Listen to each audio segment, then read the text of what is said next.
ஊட்டியில விவசாய நிலத்த சுத்தி சின்னதா ஒரு வீடு இருக்கு. அங்க தங்கலாம் சூப்பரான எக்ஸ்பீரியன்ஸா இருக்குன்னு ஃப்ரெண்டு சொன்னாங்க.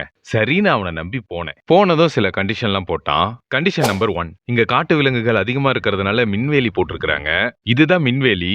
ஈவினிங் 6 மணிக்கு மேல ஆன் பண்ணிடுவாங்க. இத தொட்றாத, கேர்ஃபுல்லா இரு. தொட்டா தூக்கிடும். அவன தொட்ட நீ கெட்ட. Condition number 2. இங்க பாத்ரூம் கிடையாது, ஓபன் பாத்ரூம் தான். காலையில 6 மணிக்கு மேல இந்த மின்வேலி ஆஃப் பண்ணிடுவாங்க. இந்த மின்வேலியை தாண்டி தூரமா ஒரு இடம் தெரியுதுல, அங்கதான் நம்ம காலை கடனை முடிக்க வேண்டிய இடம். காலையில இருந்து ஈவினிங் 6 மணிக்குள்ள பாத்ரூம் போறதுனா போயிட்டு வந்துடு.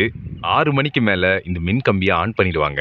அப்படியும் உனக்கு ரொம்ப அர்ஜென்ட்னா இதுதான் மின்வேலி கம்பியோட கண்ட்ரோலர். இதை ஆஃப் பண்ணிட்டு நீ போ. Condition number 3. அப்படி மின்வேலி கம்பியை நீ ஆஃப் பண்ணிட்டு போனன்னா இங்க காட்டெருமைங்க அதிகமா இருக்கு. நீ பாத்ரூம் போகும்போதோ இல்ல போயிட்டு இருக்கும் போதோ இல்ல திரும்பி வரும்போது கூட நீ காட்டெருமை கிட்ட மாட்டிக்கிறதுக்கு வாய்ப்பு இருக்கு. அதனால ஈவினிங் 6 மணிக்கு மேல அர்ஜென்டா இருந்தாலும் போகாத. Condition number 4. இங்கிருந்து கடைங்க ரொம்ப தூரத்துல தான் இருக்கு.